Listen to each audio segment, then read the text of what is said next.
নমস্কার ছাত্রীও, জিওপলি অ্যানালিসিস চ্যানেলে আপনাদের স্বাগত এবং আমি আপনাদের সাথে অসিত। দর্শক বন্ধু, অবশ্যই আপনাদের মনে আছে কিছুদিন আগে হামাস ও ইসরায়েলের মধ্যে পিস ডিল সাইন হয়েছে।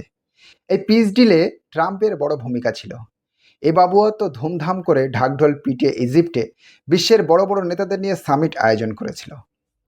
পিএম মোদিকেও আমন্ত্রণ করা হয়েছিল, কিন্তু বিশেষ কারণে উনি উপস্থিত থাকতে পারেননি।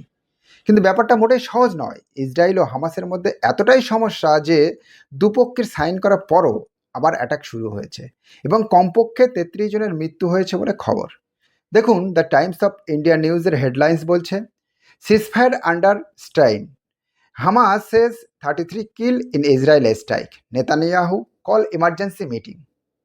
বিষয়টি আমরা ডিটেলসে বোঝার চেষ্টা করব এক্স্যাক্টলি কি হয়েছে, হঠাৎ করে আবার কি হলো, যাতে দু দেশের মধ্যে আবার যুদ্ধ শুরু হওয়ার মতন পরিস্থিতি সৃষ্টি হলো, এবং আগে কি হতে পারে, কি পসিবিলিটি আছে, এই নিয়ে ডিটেলসে আলোচনা করা হবে।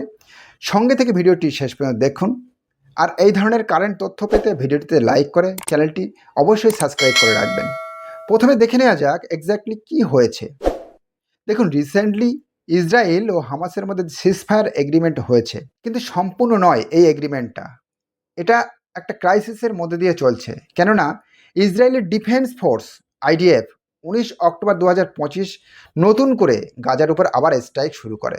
তাতে 33 জন সাধারণ লোকের মৃত্যু হয়েছে বলে খবর আছে। এই খবরটা কারা দিচ্ছে? না, গাজার হেলথ অথরিটি।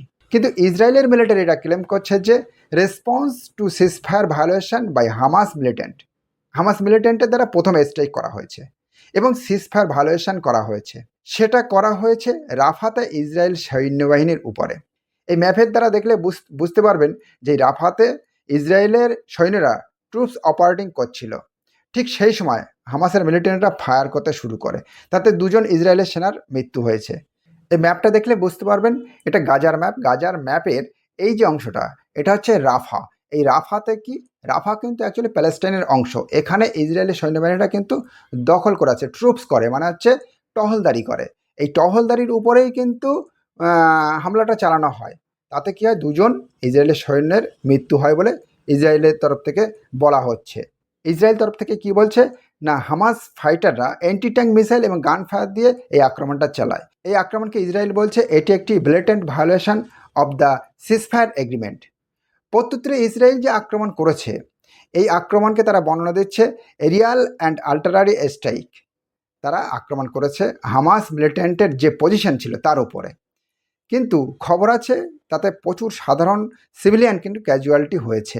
দক্ষিণ গাজার যে হসপিটাল আছে, সেই হসপিটাল সহ একাধিক লোকের কিন্তু মৃত্যু হয়েছে এবং আহত হয়েছে কিছু লোক, এই বলে কিন্তু খবর আছে। ইসরায়েল বলছে আমরা দ্রুত সিজফায়ার করে ব্যাপারটা মিটিয়ে ফেলবো। দেখুন, এখানে যে আমেরিকার উপস্থিতিতে যে পিস ডিল সাইন হয়েছিল সেটা সাকসেস নয়। কেননা এখানে যে দুটি দেশের সঙ্গে যুদ্ধ, ইসরায়েল এবং গাজাপট্টি, তারা দুজনকে কোনো মতেই ট্রাস্ট করে না।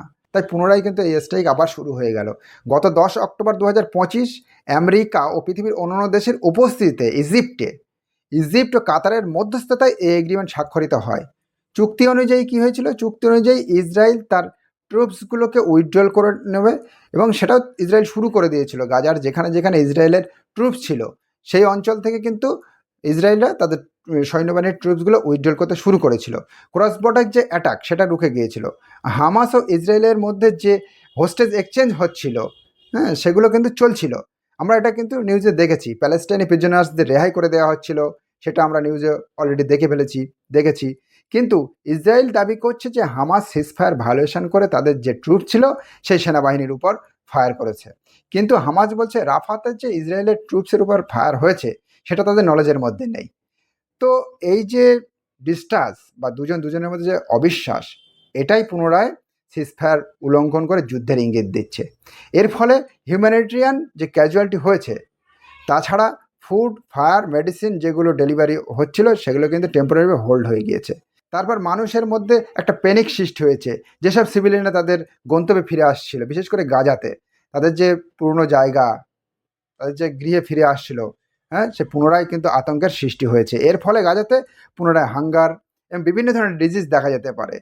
আর এভাবে যদি চলতে থাকে তাহলে হেলথ ক্রাইসিস ব্যাপকভাবে দেখা যেতে পারে। যেমন গাজার হসপিটাল নষ্ট হয়ে গিয়েছে, তাছাড়া মেডিসিন, অক্সিজেন, জেনারেটর, ফুয়েল, এসবগুলো এক্সট্রিমলিভাবে শর্টেজ হতে পারে গাজাতে। বর্তমানে এই পরিস্থিতিতে ইউনাইটেড স্টেট পুনরায় ইমিডিয়েটলি রেস্টোরেশন অফ এডিট করার চেষ্টা করছে। তারা ইসরায়েল ও ইজিপ্টের সঙ্গে অফিসিয়ালি আলোচনা করছে। এই এগ্রিমেন্টের যে দুটি দেশ কি মিডিয়েটর ছিল, ইজিপ্ট ও কাতার, তারাও চেষ্টা চালিয়ে যাচ্ছে যে কীভাবে এই ক্রসিংকে রিওপেন করা যায় এবং রিএস্টাবলিশড করা যায়। জাতিসংঘ ও ইউরোপীয় ইউনিয়নও এই বিষয়ে কন্ডেম করেছে সিভিলিয়ান ক্যাজুয়ালিটির জন্য। কিন্তু সবশেষে এটা বলার যে আমেরিকা, ইসরায়েল, গাজা, জাতিসংঘ, ইউরোপীয় ইউনিয়ন, এমনকি পৃথিবীর প্রত্যেকটা দেশেরই এই নিয়ে ভাবা উচিত যে কিভাবে এখানে শান্তি ফিরিয়ে আনা যাবে। আর যুদ্ধবিরতি ছাড়া কোনোভাবেই শান্তি ফিরিয়ে আনা যাবে না, এটা সকলকে দেখা উচিত বলে আমার মনে হয়। আপনার মতামত অবশ্যই কমেন্টে জানাবেন। দর্শক বন্ধু, আজ এ পর্যন্ত, দেখা হবে নেক্সট ভিডিওতে।